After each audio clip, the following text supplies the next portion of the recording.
L'important, c'est, dans mon rôle, c'est de faire venir des entreprises.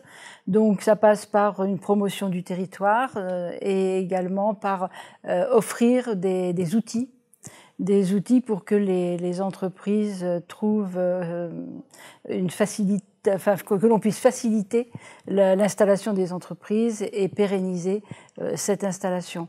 Donc la pépinière d'entreprise est un de ces outils et ça fait vraiment partie de la politique, de la communauté de communes. Donc cette pépinière, permet d'accueillir des porteurs de projets, qui ont moins de 5 ans d'enregistrement à la chambre de commerce et ils peuvent rester là pendant, le contrat est de 2 ans, mais il est renouvelable une fois et ça leur permet de bénéficier de locaux, de bénéficier d'un espace convivial, de lieux pour les photocopies, etc. Enfin, vraiment, ils ont un cocon, je dirais, où ils peuvent se consacrer à leur entreprise ou à leur cœur de métier et ils sont débarrassés de tout le reste. Donc ça, c'est vraiment le but de cette pépinière d'entreprise et ça fonctionne bien et voilà. Et au bout, le but aussi, faut pas se le cacher, c'est de pouvoir conserver ces chefs d'entreprise et ces entreprises et de les installer sur notre territoire. Il est certain que la pépinière toute seule, ça n'aurait pas un gros intérêt. L'important, c'est de pouvoir, à la sortie de la pépinière, leur offrir alors soit des ateliers relais, hein, si c'est le désir de l'entreprise de continuer d'être locataire, ou des zones d'activité pour qu'ils puissent soit reprendre des locaux existants, soit s'installer et faire construire. Et ça, donc, c'est ce que l'on développe et on facilite justement la connaissance du territoire par rapport à ces porteurs de projets.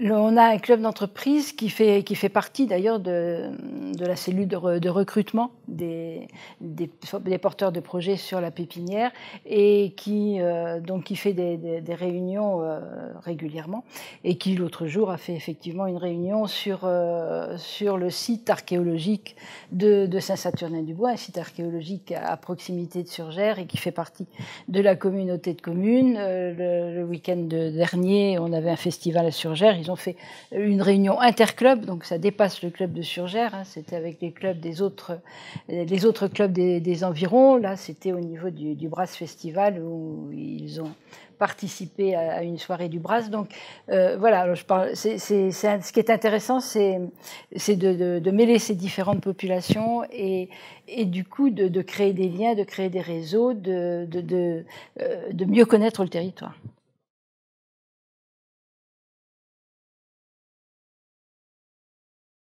La culture de Surgères était d'abord, hein, dans les moments fastueux de Surgères, c'était essentiellement le vin, la vigne, jusqu'au phylloxéra. Et à partir du phylloxéra, on a réussi à rebondir et on a rebondi sur l'élevage, sur le lait. L'industrie laitière a pris beaucoup d'importance. Et effectivement, avec une école d'industrie laitière à laquelle est venue compléter l'activité une école de meunerie.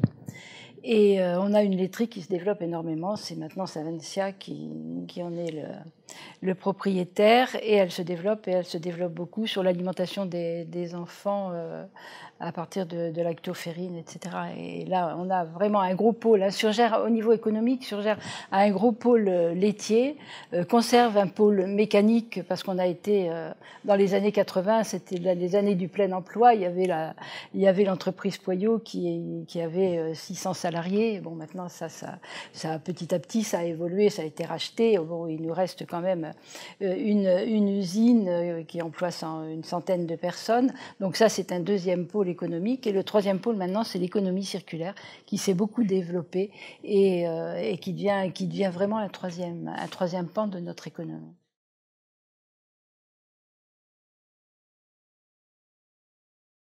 Cyclades qui est un syndicat qui récupère l'ensemble des ordures ménagères. Et autour de Cyclades, il y a des entreprises qui se sont créées. Donc on accueille le relais bien connu pour la réutilisation des tissus et des vêtements. On a eu pendant un temps, c'était l'huile de friture qui était récupérée comme combustible. Ensuite, on a des entreprises, des chantiers d'insertion qui travaillent également sur ce volet-là. Et on a un lycée du bois, et le lycée du bois fournit la matière première à certaines entreprises pour fabriquer soit des jeux, soit différentes choses. Mais c'est vrai qu'on commence vraiment à avoir une culture de cette économie circulaire.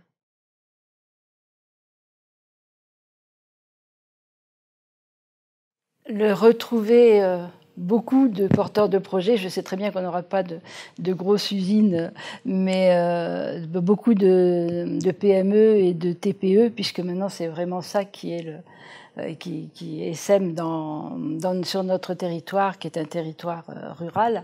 Et aussi, j'aimerais que germent des idées, parce qu'il y a tout un tas d'idées à faire jaillir et à faire se développer sur le territoire.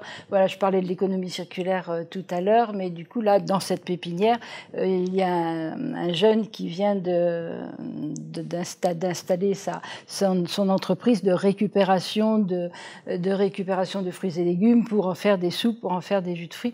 Voilà, c'est des idées qui germent et qui, quand elles peuvent s'épanouir, quand elles peuvent trouver un débouché, c'est ça le but.